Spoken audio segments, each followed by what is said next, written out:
Hello there, and welcome to Field Study, an exploration of food and the landscape. I'm going to do a slightly more informal video for you today, and you join me here. It's a Saturday morning, it's raining as per usual, and I'm out on a short foraging walk, and I'm going to show you all of the edible species that I can find along this about half-mile strip of hollow way. It's a beautiful hollow way. It runs between, there's a castle there and a village over that way, and it's really, really deep. Hollow ways, if you don't know, are sort of creases, indentations in the land, pathways that have been cut over thousands of years by the feet of human beings, our ancestors, and they really are beautiful things. I'm in the hollow way because it's a little bit windy up there.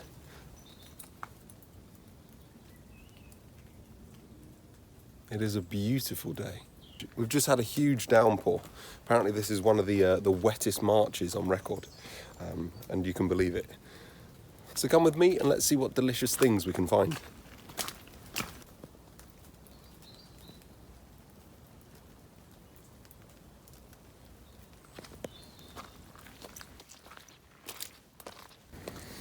Now, isn't this an absolute picture of abundance? Look how green and verdant everything is. This is what this time of year is all about. It's about green vegetables, it's about early flowers, and it's one of my favourite times of year. So the first plant we come across is this, which is Celandine, and you'll recognise it by these sort of heart-shaped flowers that on some of them will have this sort of mottled effect. You see that with the sort of paler spots going on it. It's in the ranunculus family, so it is a buttercup, and it has these beautiful yellow flowers. Now, it's a bit rainy and overcast today. In the sunshine, these open up fully. I might be able to find one that's slightly more open, but when it's overcast or rainy like it is today, and at night time, they shut up into these little sort of buds, and they close up. It protects their pollen stores from being washed out. And also pollinating insects like bees and stuff tend to stay indoors when it rains. So as this is a member of the buttercup family, it is slightly toxic. It is an edible. I don't forage for it that often, but it is slightly toxic and needs to be cooked before eating in order to reduce and eradicate the toxicity. It sort of grows out of a rosette of a clump. You'll find it on woodland edges, on pathways. You'll even find it in fields on the edge of woods. That sort of thing. It is a really abundant plant at this time of year, and you probably will have noticed it before.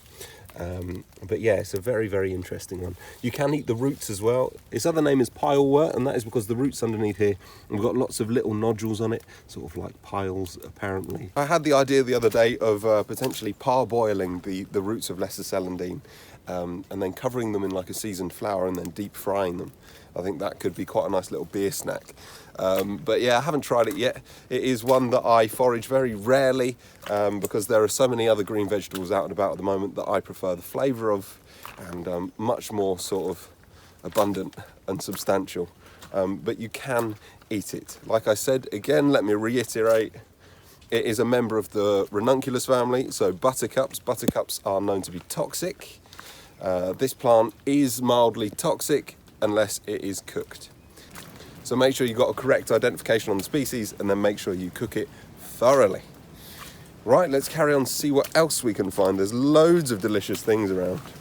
So a few more meters down the pathway and we've got some common hogweed coming up. And if you watch my last video, I did a comparison between common hogweed and giant hogweed, which is its toxic giant cousin. So if you haven't seen that, go and check it out. I'll put the link up in the top. But yeah, this is common hogweed. So common hogweed is a member of the carrot family, and the carrot family contains lots of toxic species that we need to be aware of if we are foraging. Now, this is hogweed. It's got a lovely distinctive leaf structure. So hogweed grows from a central point like this and has these beautiful leaves on it. So the leaves are hairy, they're furry, the stem is furry too. There is a ridge down the middle, much like celery. If you run your finger down it, then you can feel the ridge And it's got these hairs all over it rather than spikes. Now that is something to be looking out for in order to differentiate between this and giant hogweed. It's one of the things that you need to look out for. But yeah, it's got these lovely downy hairs and it's got these leaflets that run down the side. So you're looking for this trifoliate end leaflet.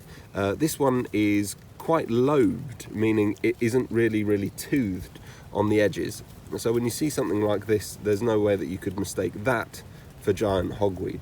However, hogweed has lots of variation genetically, so the morphology of the plant changes based on, I think it's either genetics or a reaction to the environment, and the leaves can look slightly different. So this is one single plant that we see here. So if we follow this leaf stalk up, we've got this beautiful lobed leaf. So we've got the trifoliate terminal leaf on the end, and then we've got these leaflets running down. Now if we follow this stalk up, we see this leaf. So part of the same plant, but a completely different leaf shape. You'll see that it's got more toothed edges on it as it's opening up. And this might end up looking a little bit like this as it grows out. And then if we go up here, here's another leaf. So this is toothed again, but less teeth on it, which is absolutely fascinating. And these are all growing within a metre squared of each other. So it just goes to show that you've really got to know what you're looking for when it comes to the carrot family in order to keep yourself safe. So hogweed is a delicious edible. There's no two ways about it. It is beautiful.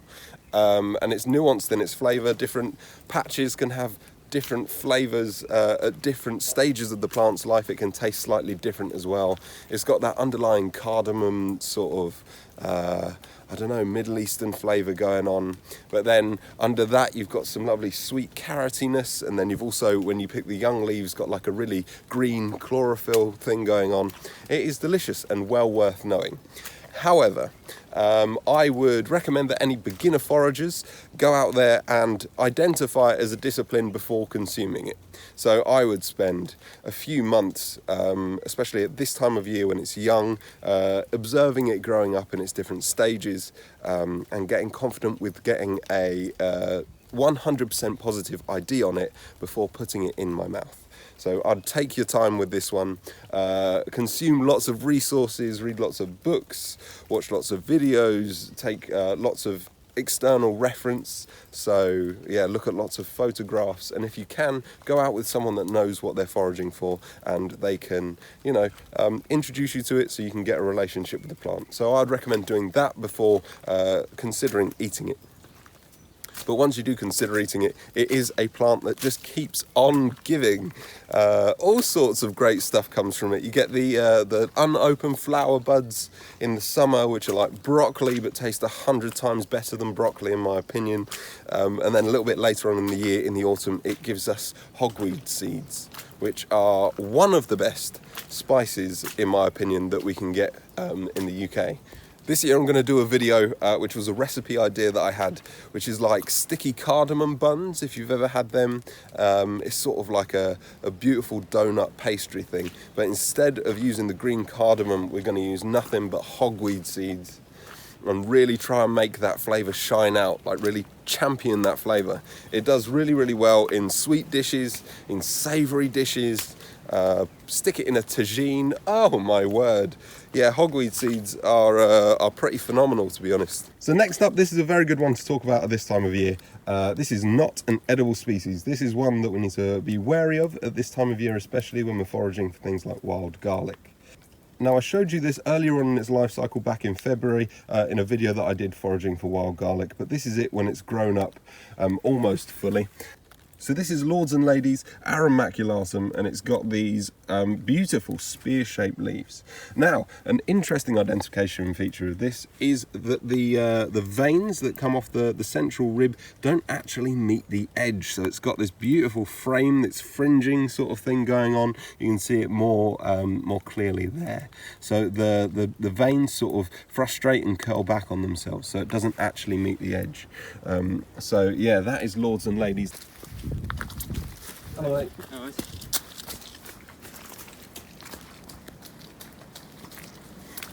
So this plant is considered toxic because it is dangerous to human beings if we eat it, because within the cells of this plant we have things called oxalate crystals. Now these crystals, if you view them under a microscope, are like needles.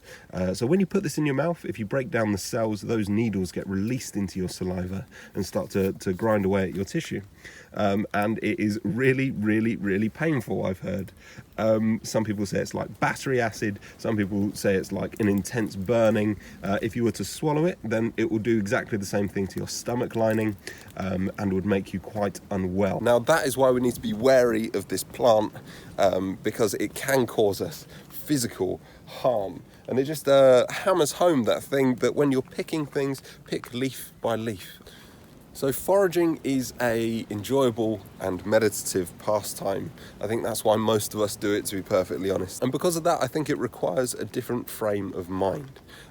So learning about plants like that reminds us that when we go out to forage, we need to put ourselves in sort of a mindful state, bring our attention into the plant that we are foraging for. And really try and get to understand it. It's not a sort of, I don't know, supermarket sweep dash. I think if you treat foraging like that, then you really are missing out on some of the stuff that the plants have to teach, and missing out on part of the enjoyment of it as well. So remember to forage mindfully, I think, is the thing. And in doing so, you will enrich yourself in more ways than one. Mainly by not poisoning yourself, but also, you know, emotionally, all of those things. That's another way you can recognise them. They get these little blotches, these little pigment changes all the way over them. Primrose. So primroses are out pretty much everywhere at the moment. I will put a link in the top of the video to a video I did a few weeks back where we looked at primrose in more detail. But they are absolutely beautiful. You see, that's that notch I was talking about in the middle of the petal. So yeah, it can make it look like it's got more petals than it has, but it should always have 5 petals. Right, let's carry on the walk and see what else is down here. It's started to cloud over again. I really don't want to get caught out in the rain, not properly at least. I've got a lot of stuff to do today.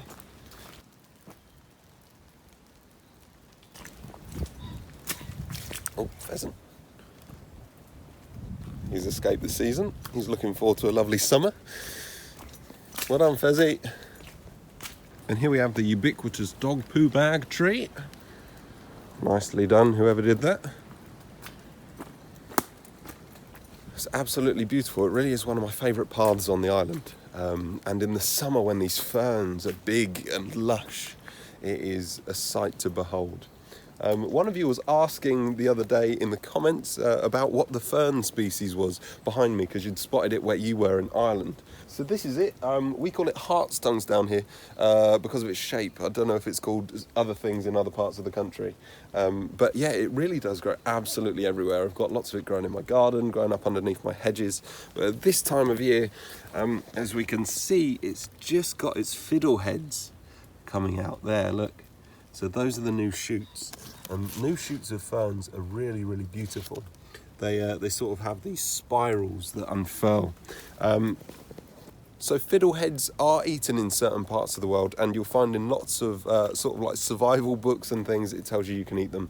But I stay away from ferns now. I did used to like the Polipity Fern, which has got a compound in it which is like sweeter than sugar, and used to be used to make confectionery with in certain parts of Europe. But I steer clear of most fern species now because modern science says that lots of them contain a compound which is a carcinogen, and over time it could increase your risk of developing some forms of cancer. And I don't want to mess around with that, so I leave it out of my diet at the moment. If the science changes, I'll happily go back to eating it, but you know what I mean. Best not risk it, you know. In fact, this fern here is the Polipity Fern. Polypodium vulgaris, and it's one of my favourite organisms on the face of the planet, and it grows epiphytically in lots of places around here, meaning that it grows on other plants. That one isn't a true epiphyte because it is on a bank up there, but it grows on other plants. It grows in the elbows of trees and on branches and limbs. It's an indicator species of ancient temperate rainforests and old oak rainforests and things like that. It's a species that I've spent a lot of time looking at and obsessing over.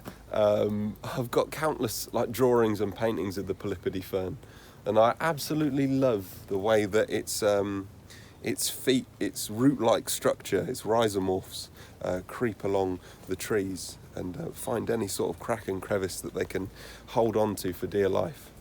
It's a beautiful thing, beautiful structure. But then again, maybe that's just me. So historically, the Polipity Fern has been used as a food plant. The roots of it contain a chemical which I think is about 3 times sweeter than sugar. And it used to be used in parts of Eastern Europe in order to flavour confectionaries, sort of like mallows and stuff like that, up until quite recently actually. But yes, again, it's one that I steer clear of nowadays. I would not consider it as a food plant. But interesting from an ethnobotanical point of view. It's always interesting finding out how humans have used plants historically, even if we aren't looking to recreate that ourselves. Because modern science does know best in most cases. We are equipped with more information than the people that have gone before us. And that's an important thing to remember, I think, as well. Just because something has been eaten historically doesn't mean that it can't be toxic and bad for you. So there is a lot of wisdom in history, and there is also a lot of wisdom in modern day science. So I think the disciplines of herbalism and ethnobotany should be studied in conjunction with modern science to give us as foragers the best picture of what a plant is doing to us internally and what it can be used for. More than anything else, knowledge is the one thing that can keep you safe, and that is not to be underestimated. Here we have some beautiful little bramble tips, and this is always a sight that makes me very, very excited for spring. I absolutely love these things.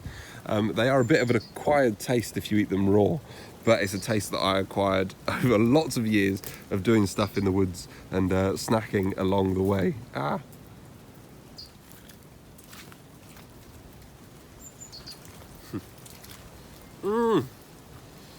Oh, my word. I know if any of you guys go out and try that, you're going to think I'm absolutely mad, because it really is an acquired taste, but I love it. It is, first off, it is floral, and then you get this silky mouthfeel, and it's sort of sweet, and then it rounds out to this lovely bitterness at the end. Now, bitterness in food is an important thing, and it is good for us. Tannins are also very, very good for us. And in a wild food diet, you will find a lot of them. And there are plenty of ways to sort of get rid of the bitterness and mask it in order to be able to make it conform to our modern day palate. But I recommend over time continuing to try bitter foods and sort of try and change your perception of them. Because you should never ever go, I don't think, with your initial reaction when it comes to a food. Imagine giving a kid a lemon to bite into and that wincing feeling, and then they would put off lemons for the rest of their life. It would be an absolute cry and shame. So I think that it should be the same with bitter things. Do get bitterer as they get bigger, but here when they've just started to break through, I absolutely love eating them raw. When they get about this long, you can cook them like a green vegetable, and they are also delicious. But also making a tea out of them is very, very good for you and not quite as bitter either. So if you don't like the bitterness, maybe do that. They're an excellent thing to consume. They've got loads of vitamins in. They're absolutely packed with vitamins. If you're thinking about the plant at this time of year, it's putting all of its energy into putting new growth out. And by consuming that new growth, you are getting all of them vital nutrients and energy, I guess, if you want to say it like that. But you are getting everything good that plant is putting into the growth for the new season. And by consuming it, it's becoming part of you. And yeah, it is absolutely no coincidence that we are tuned in to the idea that fresh food tastes better. It's because it's got all of these things in, so our palate is telling our brain that, oh, this is the best thing you want to eat. Eat this over and over and over again. in order to keep the rest of our body healthy. We think too much, I think, but that is our body telling us exactly what it needs. It loves fresh things, new growth. It loves the part of the plant that is getting the most energy. So in late autumn, in winter, when you eat a lovely starchy root, like a burdock root, when it's just died back and all of the energy has gone down into it, it is one of the best flavours in the world. Same with potatoes. Like a fresh potato harvested at the right time of year will have so much flavour in comparison to a potato that has been picked maybe too early or has been stored for like a long time. But yeah, it will have a completely different flavour. So in that respect, I think that we should just get our brains out of the way and listen to our bodies for once. So yeah, there's lots of new growth out there at the moment, and you guys should be eating it. This is a really beautiful pathway. I love this time of year. God. Give me low clouds and rain any day. I love it. It's that dripping time of year. There's the pitter-patter absolutely everywhere. I love it. There we are coming to the end of this path, this beautiful hollow way. I hope you enjoyed it. This was a little bit of an experiment for a thing that I want to be doing a little bit later on in the season, where I pick like a 1 mile stretch of footpath and I go and try and find as many edible species as I can. So let me know in the comments below whether you'd like to see that. I'll take my big camera out obviously and make it look all beautiful and cinematic as well. But this was just a sort of proof of concept, if you will, something like that. Right. I'm going to stop waffling. My arm absolutely kills. Right, I'm going to stop waffling. This arm absolutely kills at the moment. I hope you have an excellent week. Get out there and forage for whatever you can. Go out and pick some dandelions. They're fantastic at this time of year. And yeah, I shall see you next week. I'm going to be going live again on Friday, and I put out a post on my community tab whether you guys would like me to do a live foraging walk, so sort of like this but live, so you can ask questions as we go along, or whether you guys would like a live homebrew experiment. I was thinking of making maybe some nettle beer or something, and sort of answering your questions and having a chat to you guys as I do that. So let me know in the comments below what you'd like to see. The evenings are getting lighter, so I can do live foraging walks after work now, which is a fantastic thing. And I'm very excited. Right, have a good week and take care.